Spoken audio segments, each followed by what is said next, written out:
Good afternoon, boys and girls, and it is Thursday story time. Today we are going to be reading the story Quiet by Paul Bright, which is all about a lion in a jungle.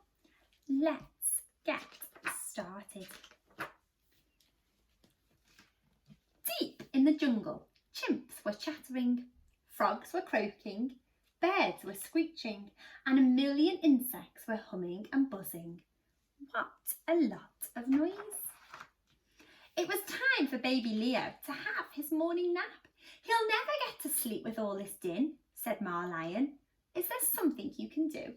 Do, said Pa Lion. Do? I'm the king of the beasts. Of course there's something I can do. He stood up tall, puffed out his huge chest and roared. Quiet!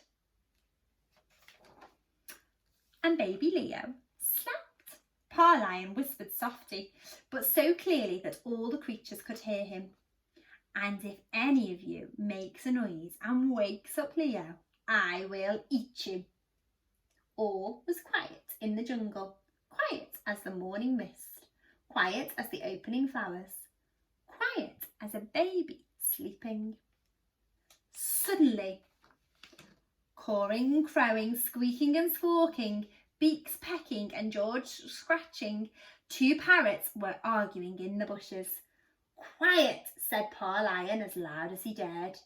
It's all right, said Ma Lion. Leo's still fast asleep. I can't eat the parrots then, said Pa Lion sulkily.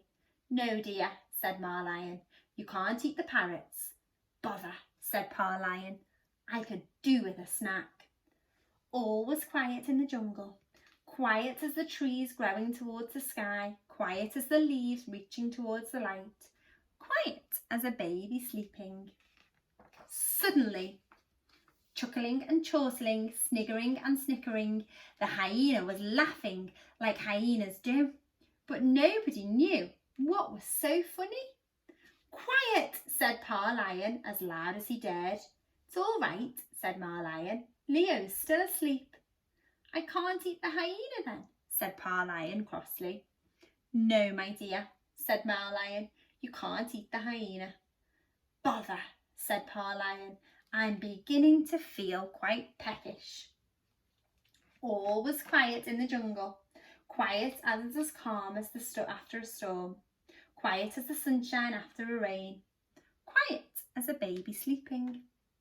Suddenly, howling and hooting, screeching and chattering, swinging and swooping, a family of monkeys was leaping through the trees.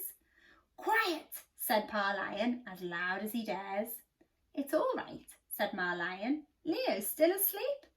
I can't eat the monkeys then, said Pa Lion. No, dear, said Ma Lion. You can't eat the monkeys. Bother, said Pa Lion.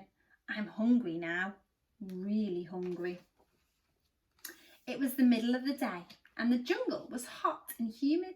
The animals sheltered in the shade of the trees, drowsy and dozing. All was quiet in the jungle, quiet as the blazing sun, quiet as the shadows underneath the trees, quiet as a sleeping baby. Suddenly, splashing and squelching, oohing and ahhing, a hippopotamus was yawning in the cool, muddy shallows of the river. Quiet, said Pa Lion as loud as he dared. It's all right, said Ma Lion. Leo's still fast asleep. I can't eat the hippopotamus then, said Pa Lion despairingly. Sometimes, my dear, your eyes are bigger than your belly. No, you can't eat the hippopotamus. Bother, said Pa Lion. I know this is wicked, thought Pa Lion, rubbing his tummy, but I do wish someone would make a little noise and wake baby Leo up, just for a minute. But all was quiet in the jungle, quiet as a fish swimming in the river, quiet as a bird soaring in the sky, quiet as a baby sleeping, until suddenly, rumbling and grumbling, groaning and moaning, gurgling and burbling, a noise like nothing ever heard before. Loud as thunder, loud as banging drums, loud as a baby crying. Who has woken up baby Leo? Cried Ma Lion. Find who it is, Pa. Find them and eat them. It's me, said Pa Lion. It's my stomach rumbling. I'm so hungry. Oh, look, boys and girls, all of the animals are laughing. He's not going to be able to eat himself today, is he? What a lovely story, boys and girls.